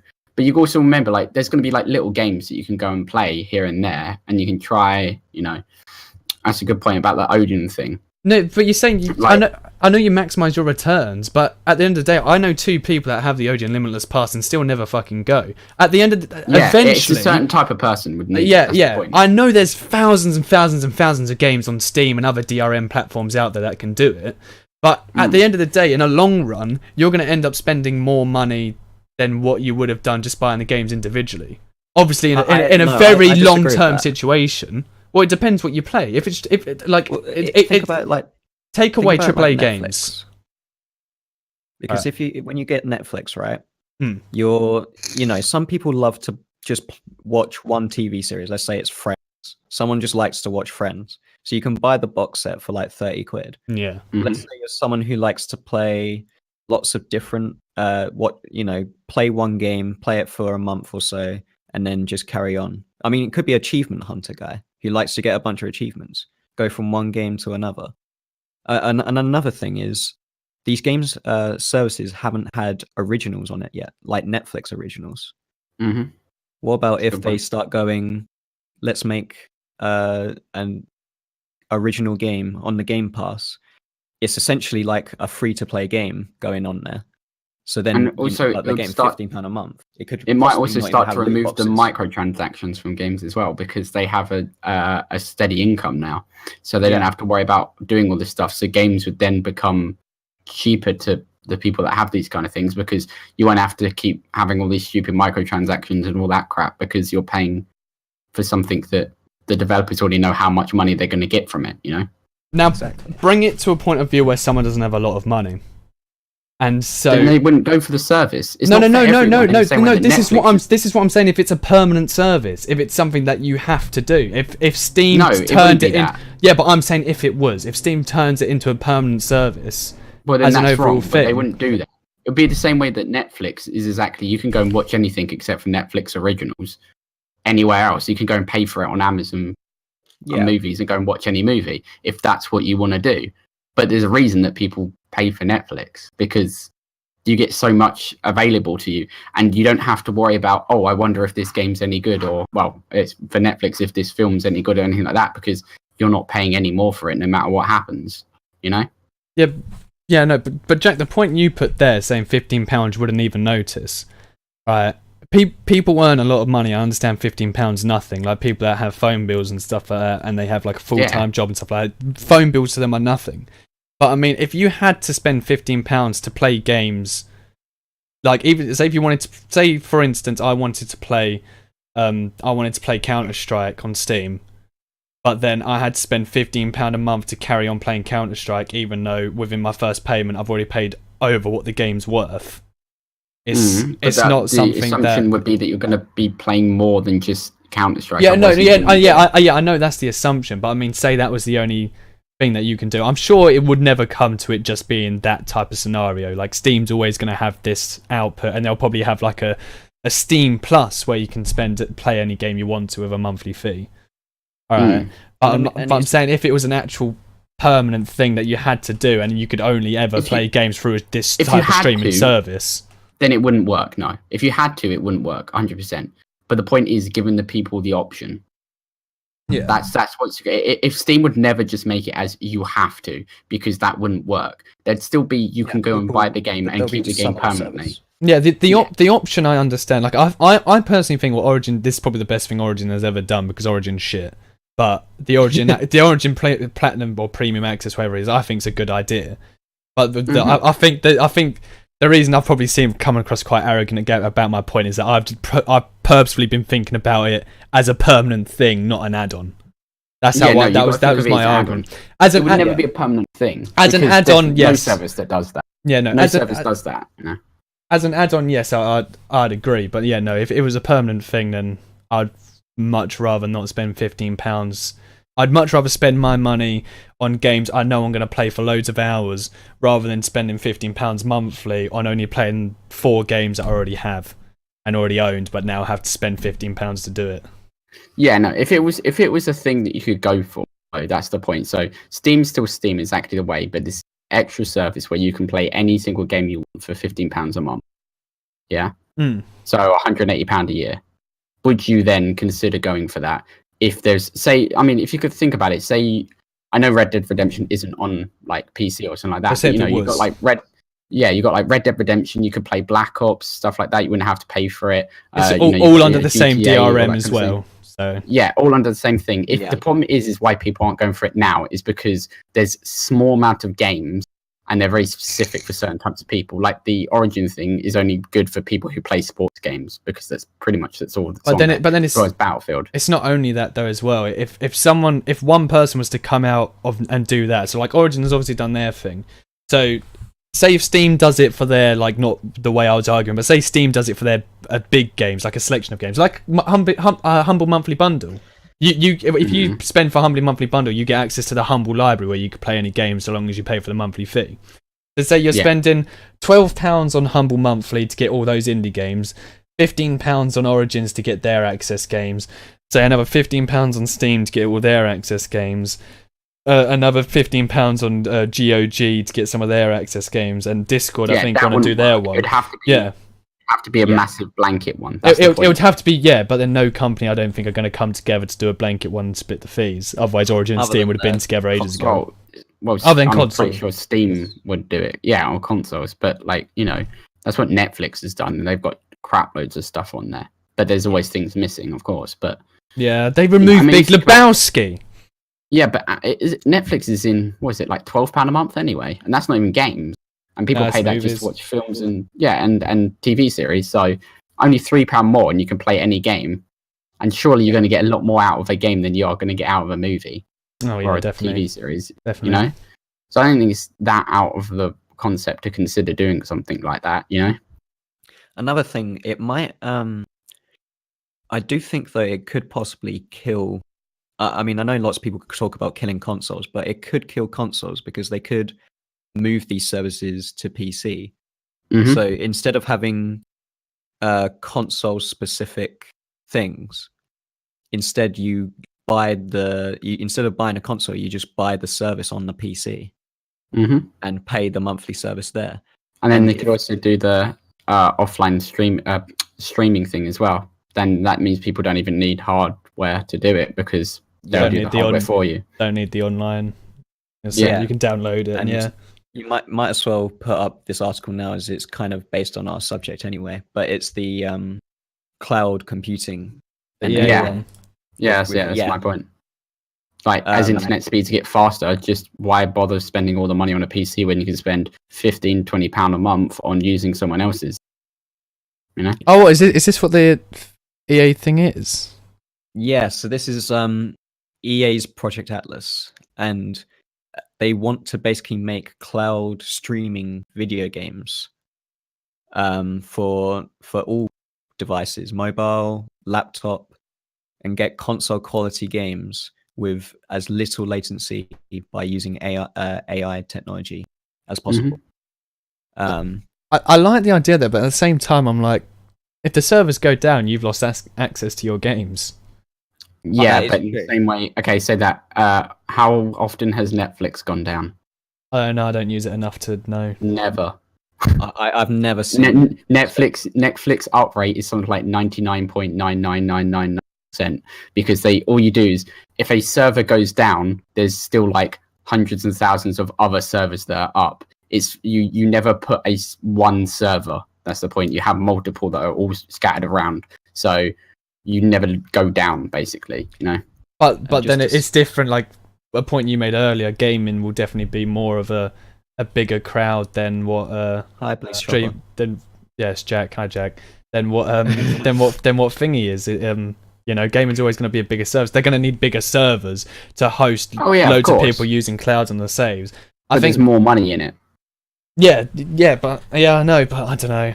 If you can do the thing that you said, where do you know how you can download a game so then you can play it offline if the servers were to go down? So yeah, you could do that as well. Yeah, but then yeah, I'd be all for it. I'd be all for it because then I'd make sure to download the Xbox, games just in case. Yeah, it would be good. That would be good for you. Of course, people who do it on mobile probably wouldn't be able to do that, but no. It would make sense for console, PC or console gamers maybe as well, to have it downloaded. But you can see how big this service is because on the article it says 1,000 people are working on it. And just to say, a game development company about average is about 500. I think, Yeah, amount of people work on Call of Duty. So this is huge. This is yeah. gonna. They're making something revolutionary. It's like BR, whether I like it or not. BR is the in at the moment. Yeah, I know. Yeah, I see the thing, and I can see it being a big thing. But as I say, so long as I can get a hard download of it, so then I know if the servers were to go offline from what I'm streaming my game from, that it's fine. But I mean, how good can technology be for there to be near to no latency at all, or like better latency than what it is? We're just at the start. We're just at the start. Obviously, do you remember OnLive back in the day? That was before it was a viable thing. OnLive, was that? Oh, that fuck. was the thing back in the day. You remember? You could my god, yeah, I remember that. That was basically what it was. But now there's a few different people. Like Nvidia brought out their thing with their little mobile. I can't remember what it was, but it's basically like a mobile tablet thing that was basically streaming, and that was doing pretty good. And it is going to be something that's going to go somewhere because of shipping your processing stuff to somewhere else is already a big thing anyway. It's just why not do it for games? Shield. It's called. Yeah, it was like Nvidia Shield, like a little controller. Yeah, there you go, Shield. Yeah, that. Yeah. That's going back to what you said earlier, Abel, about you saying how you think PCs can actually then kill off consoles. Yeah. As a whole, do you actually think consoles will actually die off then from PCs? I honestly thought it was starting to die off on this console generation, but it might be one or two extra. We need to kind of wait and see it might not die off in terms of, like consoles are dead completely, but you might only buy a streaming box in the future, for example. So so you could literally, so like with Aaron's like shitty laptop, yeah. If it's a streaming service, could he then still run Battlefield 5 on ultra graphics on his laptop? That's the idea. Oh, That's Yeah. the point. That's the point. It's you can run HD 4K potentially if they can stream 4K. I guess they can't do it quite at yet, the moment, but yeah, if it gets to that point, yeah. 4K ultra graphics gameplay on your mobile phone. And that would also be the next step to mobile development as well, because you've always, or Windows, I think it was Windows, was doing the thing where you could basically just plug your phone into this device and it broadcasts the whole Windows desktop onto your monitor, and the phone is your small, like little, like mini. Oh no, that's notebook what PC. Razer are doing with Project Linda, I think it's called. Yeah, and they did that as well. Yeah, I think Windows did one as well. But just imagine that you just have your phone, you just plug it into this device, and you got dual screen monitors, everything like that. It has enough to just run that, and then boom, streaming high quality games straight to your phone. Why not? It's definitely I suppose a way forward with everything. It is. It's just you got to make sure that it's a lot of money to invest. So you got to make sure the market's there. Also, the other big thing is think about your computer. I know you spend a lot of time on your computer, and so do a lot of people. But say you're a normal person that has like your normal job and stuff like that. Your computer is switching off, it's like being off for like, what is that, like at least 12 hours, probably more a day. Yeah. Like obviously you're sleeping. So even when you go to bed, Nick, your computer's still off for like however long you're sleeping, like 10 2 hours. 2 hours. Yeah, I get what you mean. Yeah. 2 hours. But my point is, your computer's sitting there doing fuck all. But if it was in a massive server, that's someone waking up and someone else can be using that performance now on that computer. Your hardware that you spent so much money on, they're going to make the money back so fast because that computer is just going to be running 24/7. It's like bit mining in a sense. You're keeping exactly the servers like on. That. Yeah. But just with video games and cashing out on people that just want to play games. People don't have to buy a massive box anymore. Instead, they just pay for a streaming service. Mm-hmm. Does that mean that we would be considered whores? Hardware? Yes, we will all be considered whores. Yeah, that's exactly. Yeah, essentially, yeah. I mean, oh, damn. Also, the other big thing is network connection. You won't get any of this crappy stuff with Dead by Daylight because his PC will be somewhere else in another place. It's going to have a decent internet connection. So the only thing you're going to have. Yeah. That is a blessing. Seeing it. That's a fucking blessing. The fucking killers in Dead by Daylight with shit internet annoys me. Even in any game, anyone with a shit internet in 2K18's like, come on. Yeah. But just imagine just having, like the Google whatever it is. Everyone has the same ping. Everyone has the same specs. No one has an advantage, I suppose, unless. Mm-hmm. But then in saying that, so say we're going way into the future, and so you can stream 4K, 144 hertz max settings, everything from a server, and everyone can stream it like that. No one has an advantage then. The gaming industry is then solidly like it is a LAN party. It's just a massive LAN. Just a giant LAN party, yeah. Yeah. I mean that's basically the internet anyway, but yeah. Yeah, it's just connecting everyone together because I know a big thing in Counter-Strike especially. So if someone who has, it was normally people in Sweden that have like 15 ping and 144 hertz monitors, has a much bigger advantage than people in the UK who we normally connect to their servers who have about a 60 to 80 ping average and only a 60 hertz monitor. It's like they're having this cloud will literally make the playing field. It will level it all out. Everyone will be the same. Mm-hmm. Definitely, if they can pull it off, then yes, it would be fantastic. But and if you're streaming, you don't have to deal with any of this waiting for updates. You don't have to wait about for downloading games. You just go onto your server, click play, and the game's already there to go. Don't have to download the game. I think it's a fantastic idea, but I still think we're far off of it. Oh yeah, it's going to take a while to come in. It's like VR and augmented reality. I think it's like VR is a fantastic idea. That would probably push VR as well because you think about it. If you're off-siting that to someone other computer, then anyone can do VR. Plug it into your little shitty laptop and you're good to go. Yeah, I know, but you don't need the performance. But I mean, as in like this VR is like a revolutionary idea to virtual reality and putting it on like this. And I feel it's a very, very slow process. Like VR, I don't think is at the level where everyone should invest in it yet. No, and this is similar. A lot of cost of hardware. Yeah, exactly. And so I'm thinking this EA thing. Obviously, it's a fantastic idea, but it's going to take a very long time for it to get to actually being a noticeable thing. And plus, it's EA. True. Also, Jack just said, "Why did online fail?" Online failed because it's way too early. Internet speeds went there. The cost was high. And small amount of games, and I actually believe OnLive was sold to EA. I might be wrong in saying that, but I think EA bought it off of them. Have a look. I mean, yeah. I can't remember. I know a games company did buy it off of OnLive. I want to return something bought online, which.com, I know. Because I think it was sold to EA. I might be wrong, but sold. Oh, nice spelling, Nick. I'll wait for one of you guys to do it. I'm not too sure. I can't find it. It's just no, Sony bought it. Sony bought it. There you go. So I knew again. That was probably what PlayStation Now is basically. Who done it first? Was it Xbox that done it first with their Game Pass? No, I'd say I think it was actually EA. With Origin Access. With Origin Access. I can't. He would have thought that EA would have been the ones to change something. Yeah. EA did something. Thank God. Yeah, they weren't the first ones to do it. No, but they're the first ones to do it well, or successfully do it, I suppose.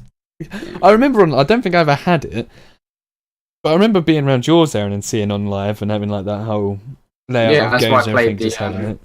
What is it? What's that fucking game where you just destroy loads of shit? And you're on Mars. Oh, Red Gorilla. That one. I played Red the second one Fraction. of that. Red Fraction. Red Fraction. That's it. It was terrible. The first one was amazing. The second one, was like Call of Duty, like narrow hallway game, and I was like, oh, this got boring. But I got to play it for free. So yeah.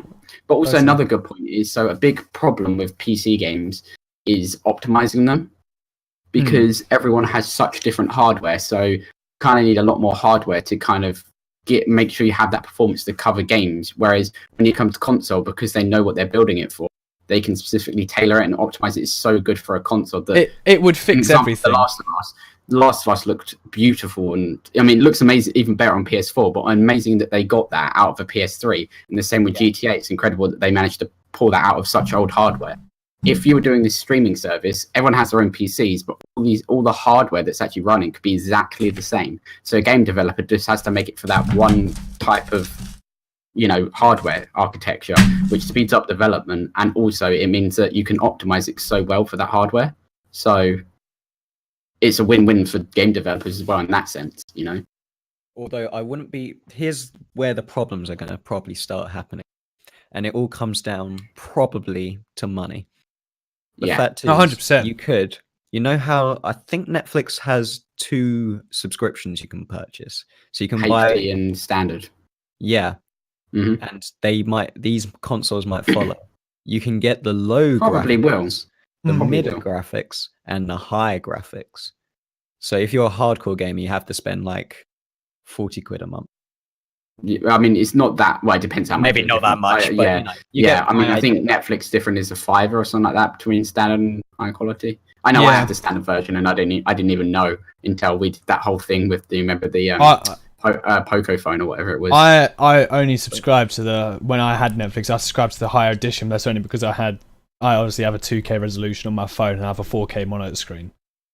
So it's like I wanted to be able to stream. But even then, I'd done it, and not a lot actually streamed in 4K. No, it's not even worth it. Upscaled because it's not. 4K gaming isn't worth it.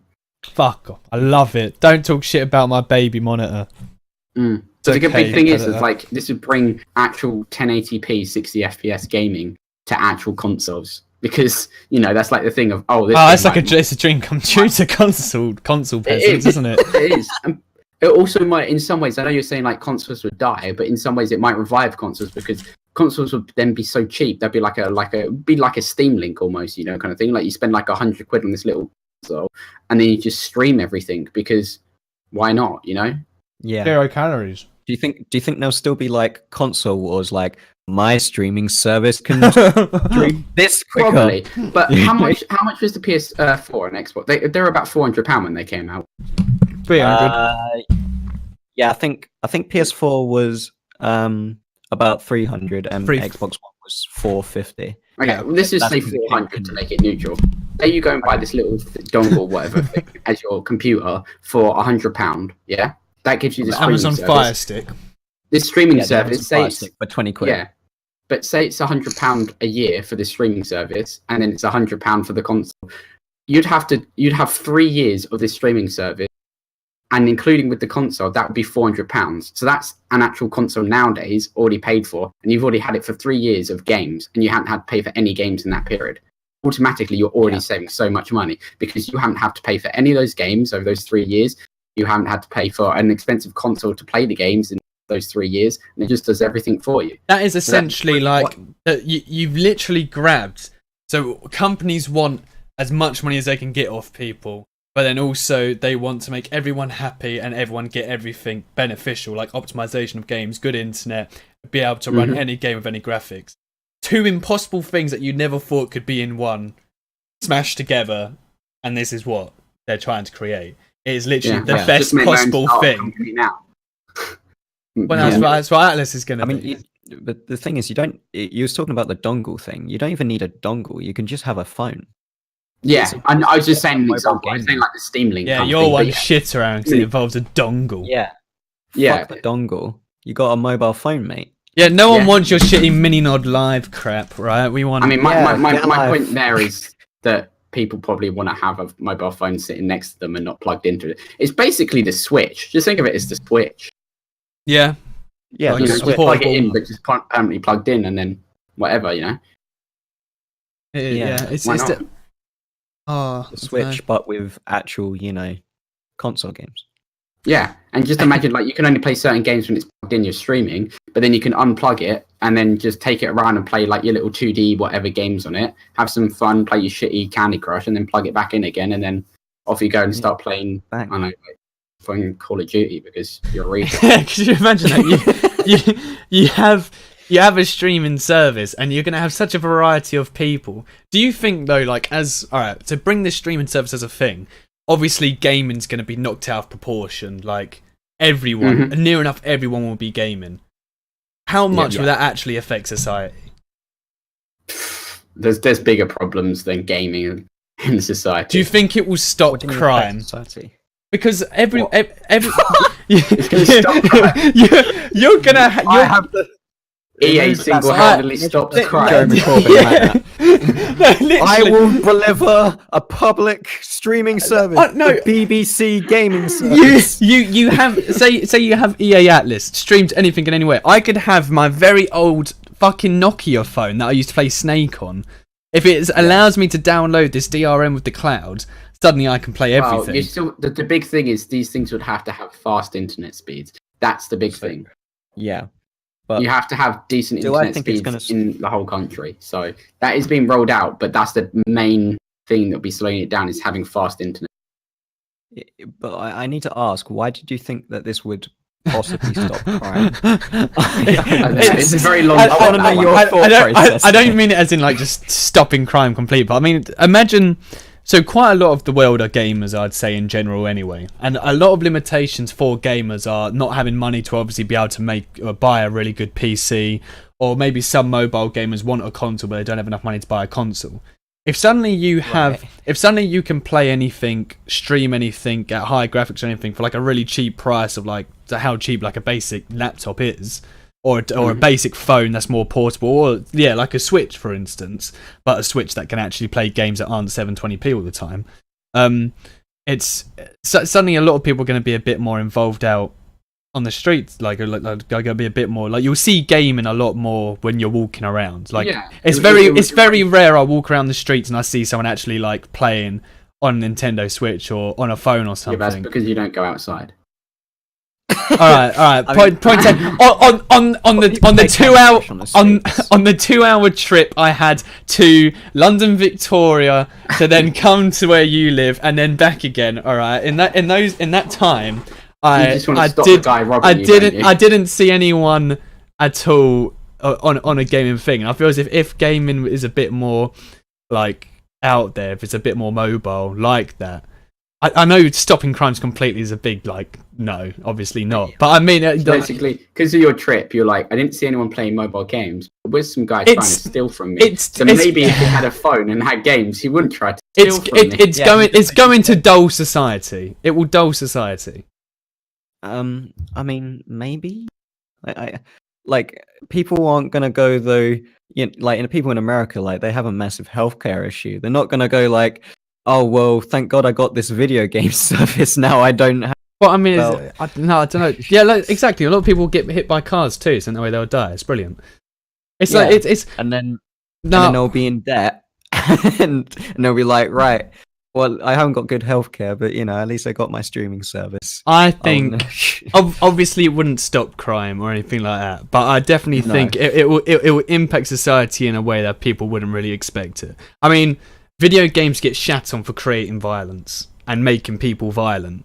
All right, having an all-around streaming service, I don't think you're going to be seeing many more people outside as a whole who are actually gamers. If it becomes like these are for people that are gamers like me or maybe a little bit less, all right, not so much people that actually want to go outside and be social and talk to people. I don't know. I think it will definitely change the gaming scape, and I think people will be. I don't think people will have like console wars saying like this and that about each other. They'll just happily play games together. I think that's the thing I think was going to happen. That a perfect example. What Meds just said about Pokemon Go. When Pokemon Go came out, that is what I'd expect it to be like. You saw everyone on fucking Pokemon Go. Like, and that's what I imagine it would be like if the streaming service was like that. People probably will get hit by cars. Yeah, come to think of it. But yeah, that's what I'd imagine it would be like. Maybe for like the first week or so or two, but I think people I don't know. I think people would just prefer to play at home. It depends. Should we wrap this up because it's been like 2 hours? Yeah, maybe we should. Yeah, we'll wrap it up. Well, do you have any final comments? Game stop crime. What did you say, stop crime. Nick for president, even though you couldn't be a president. Yeah. My final comment is the future is streaming. That's all I have to say. Yeah. EA is the future, unfortunately. EA is the future. Ooh, EA. I'm gonna have Electronic Arts painted on my back wall when I have a webcam, and I'll pray to it every night. But yeah, thank you for those guys that actually tuned in to watching the podcast and everything. We still don't have a name, so if you actually have name suggestions, please let us know. I want 12 Eyes. Just call it EA is the future. That can be this. Because then we're giving EA credit before they've done the impossible. All right, I don't want to give EA credit before they've done the impossible. Great name, Meds. Great suggestion. Homosexuals. We'll probably. I don't know when we'll probably do another podcast. I don't know. I don't want to sit there and make it a promised weekly thing or something, but we'll be back on whenever we feel like we want to come back on and do it. We can make a schedule at some point. Yeah, exactly. We're testing the waters right now. I'm going to be uploading this onto YouTube anyway, so if you did join in late and you've missed like the whole previous like hour and a half of conversation, because I've been streaming for an hour and 43 minutes, where the first 5 minutes is me speaking to myself. It's then you can watch it on YouTube as well. But other than that, next time we stream, I'll let you guys know. But yeah, thank you very much for joining, and thank you, Aaron and Abel, for actually sitting down and doing the podcast as well. I think it was a lot more. It was enjoyable. It was as enjoyable as I thought it was going to be. Wow. Yeah, I'll spice it up next time. Yeah, we'll have some different conversations. I don't know what you guys are like with bringing in more personal stuff, but I'll speak about it off stream. But yeah, thank you very much for watching. I'll speak to you guys later. Take care.